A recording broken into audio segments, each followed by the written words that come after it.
on the Peter Heck Radio Show. Another hour to go. Glad you are with us today. The big opening ceremonies underway over in London. I know you are on the edge of your seat. I am looking forward to the games. The opening ceremonies, just a bit much for me. I don't know. It's probably just me. Anyway, keep the emails coming in. Peter at peterheck.com. Peter at peterheck.com. Smart Motor Greentown inbox open, accepting your emails here on a Mailbag Friday. We get back to them in just a matter of moments. About a week ago, we were talking with Jackie Walorski, kind of an extra added special last week. Now we're back on our regular schedule of talking to her every couple weeks, and very thankful that she made time for us today because another couple great endorsements for Ms. Walorski. Jackie, thanks so much for fitting us in again today. Oh, thanks so much, Peter. We're just really excited to be able to chat with your listeners and let them know that we had a sweep of business endorsements this week from very credible federations.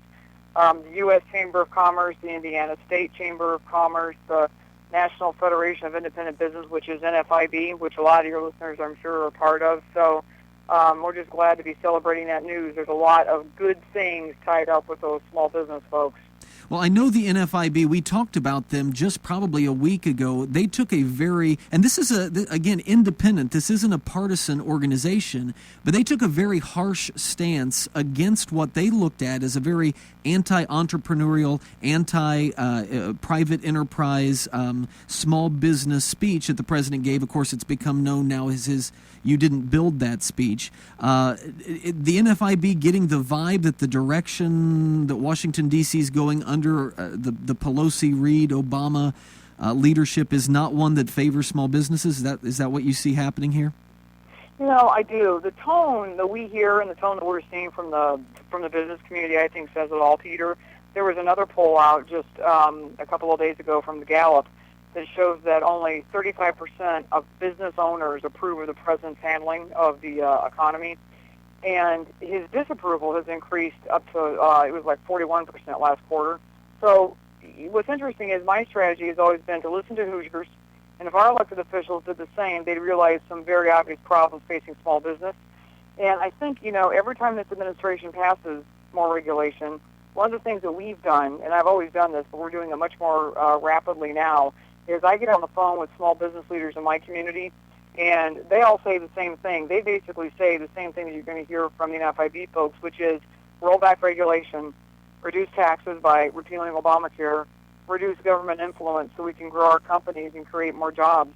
And we hear that very, very consistent message. And I would tell you that in our area, I consider small business owners the experts, and it doesn't matter what field we're talking about. So contrary to what the president says when, he made his little famous speech, our small businesses have built their own companies. They've done it with their own two hands.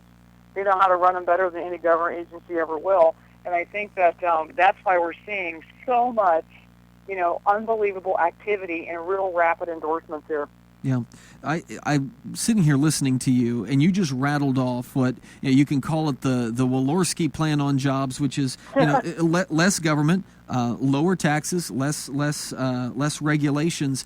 I look at where the president is and where your opponent is in this race, and to be completely honest, and maybe I'm just overly biased, but I see the exact opposite philosophy of more government, higher taxes, more regulation, and it's not as though I'm using that as an insult. It's because they really think those things will work against all evidence. They think if we raise taxes on the wealthy, they think that if we increase government regulation so the market doesn't run wild, that and have more government planning where we put money and inject money into certain areas, that's going to result in job growth. It's just a fundamental difference of philosophy. I just don't know how you can still maintain that if you're them, because it doesn't work. Well, I know. And, my opponent, Brendan Mullen, is in lockstep with these regulations that continue to smother Hoosier families in the American economy. And I think it's very telling that he's a small business owner, claims to be, and he's yet to receive any support from these agencies. And, I believe, as you know, we need to shake up the conversation in Washington. That's what I'm prepared to do, the same way I did in the Indiana State House, which is why I'm excited about the NFIB awarding me with an 81% lifetime voting record. And that basically is an 81% lifetime record approval rating. And it's because I stand boldly in the corner of saying we shouldn't be raising taxes on anybody. But my opponent's message has been consistent, Peter. For as consistent as I've been, my opponent has been even just as consistent by basically saying, he's going to be another cookie cutter. He's going to be the rubber stamper that will only hear the voice of his party and not from Hoosiers. Because if there was any contest here when it comes to supporting small business, it's obviously on our side because we have a record that's been tried and tested. And, when I saw that the NFIB told about my record and said, overall lifetime, she was an 81% supporter of small business and small business pro-growth, pro-business initiatives. I'm proud of that because, we took Hoosier values to Indy, and we're going to take those same Hoosier values to D.C. and expect the same results. And, Indiana's a leader in the nation now. Do you think this famous "you didn't build that" speech, the word that I came up with when I listened to that speech, I've, of course, run the audio a number of times and heard it, when you hear the president or you hear his surrogates make statements like, I get tired of these people that say, well, it was just because I was so smart. There's a lot of smart people. I work so hard. Well, there's a lot of hardworking people. Is it not almost an attitude of contempt for those who have excelled, which is totally polar opposite of what has built this amazing American economic engine that's done so much over the last couple centuries? That's the word I come up with, is contempt. Do you take it that far? Is that the way you see it, based on the policies and the words that are used, the rhetorics that's used? Absolutely, and I would again reiterate that small business owners are the experts, and it doesn't matter what kind of field we're talking about. It doesn't matter if we're talking about manufacturing, retail, ag. These are the folks who have built these things with their own hands. They've not had government help. They've done it. They've been, as families, they've gone through hard times. I'm thinking right now about throughout the state of Indiana and, how difficult it's been for our Hoosier farmers to, to continue to have to move through what we're moving through with, in the 2nd District alone, 6 out of 10 counties in drought. And this is Hoosier ingenuity. And, what we've seen and what we've been able to do with tangible numbers in the state of Indiana, I think, is key. It's data. It's hard-driven fact. And I think that that's the reason why, there needs to be a shakeup in Washington. Yeah. And it's the kind of a shakeup that basically says exactly what our small businesses have been saying, which is, roll back this regulation, Mr. President, reduce the taxes, repeal Obamacare, reduce government influence, so we can get our businesses grow them and even be more creative. And, Peter, we're not going to come out on the other side of this economic downturn until we release private industry to hire. And I think I heard it best when we had the Farm Bureau endorsement a couple of weeks ago, when the farmers basically said, Jackie, all we want to do, all we're asking to do in this nation is to plant, harvest, and sell. And that's really what every small business is asking for, too. Allow us to invest and, build and turn a profit, hire people, and continue to pour into this economy. And that's what we're for, is pouring in jobs into this economy, allow private industry to hire, and back the government off of, the folks that have the ability to hire, the CEOs and the small companies. Nobody wants government intrusion. And I think that's one of the things that we're seeing by the statement by Obama. That's not what private companies are asking for. Private companies are asking to basically take the leash off and let us produce and let us hire. Yeah, I don't know if you saw this. We covered it right at the start of the show today.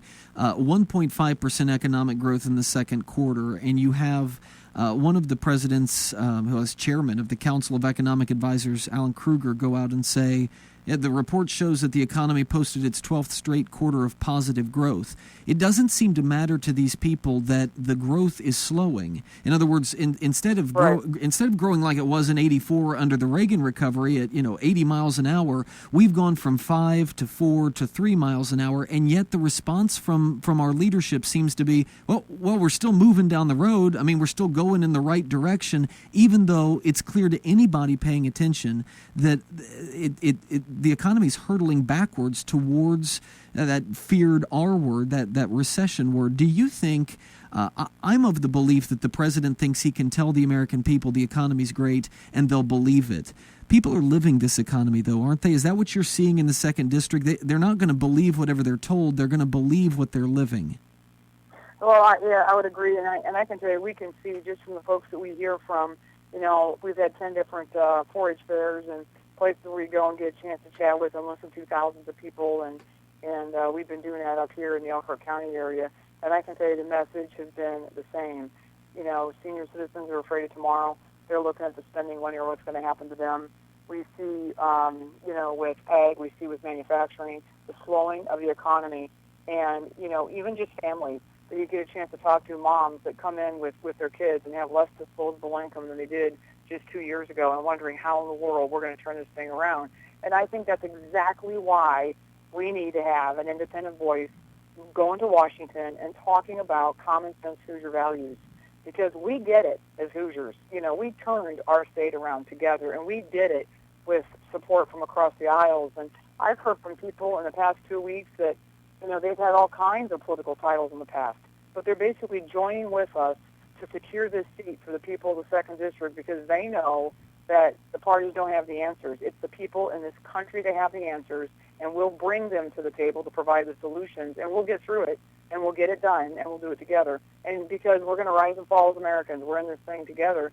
But I see it happening. I see it being able to put this economy back together as long as we stick to those key principles, Peter, that we talked about earlier, which is rolling back regulation, reducing taxes by repealing Obamacare, and reduce the government influence, shrink back the size of this government, and let private sector hire. That's the key. And it's not rocket science. It's very, very strategic and very, very doable. And I think that's what we're hearing from people as they come by, you know, by the 10s, 20s, and 100s at these fairs over the past couple of weeks.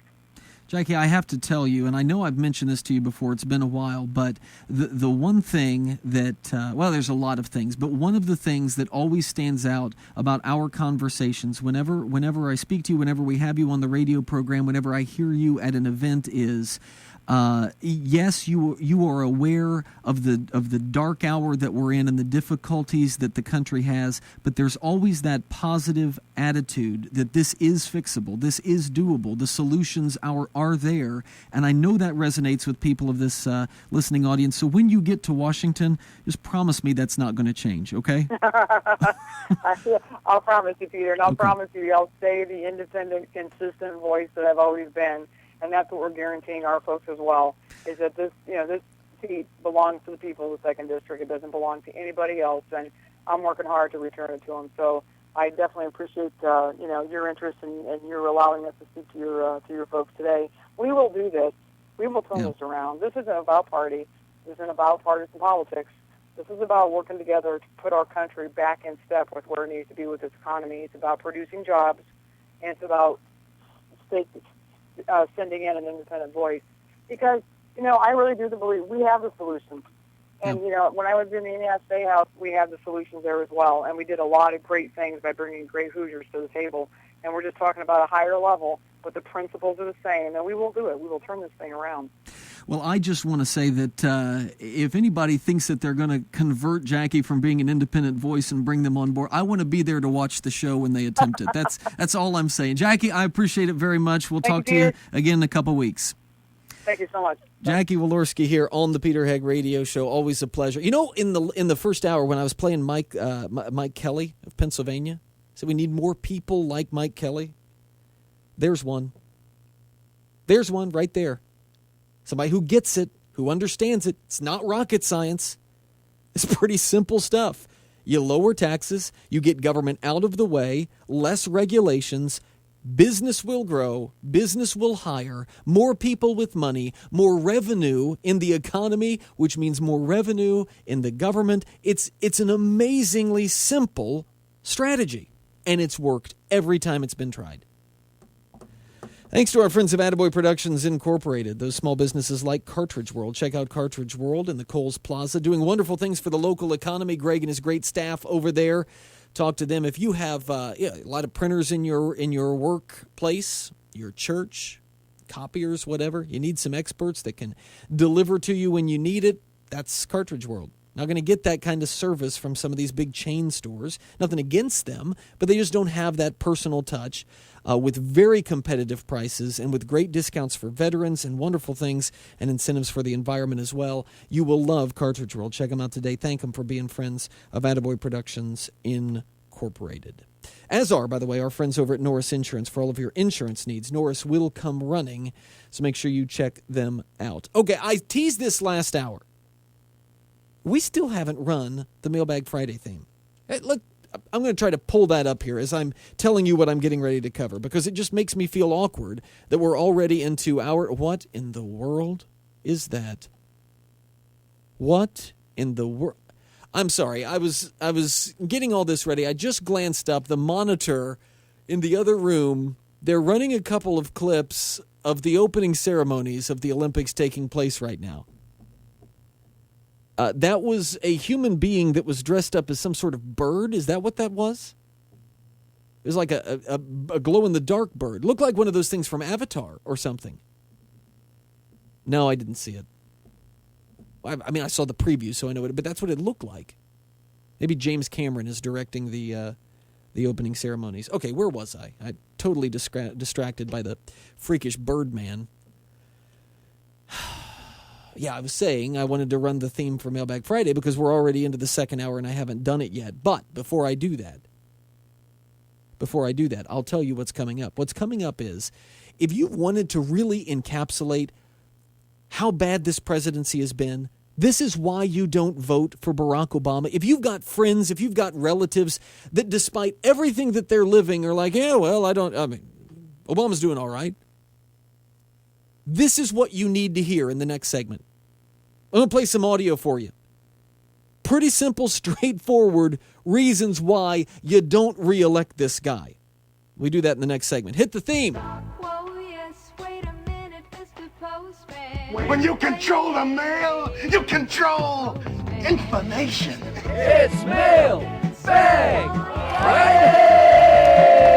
For I am but a simple postal worker. So let it be written. So let it be done.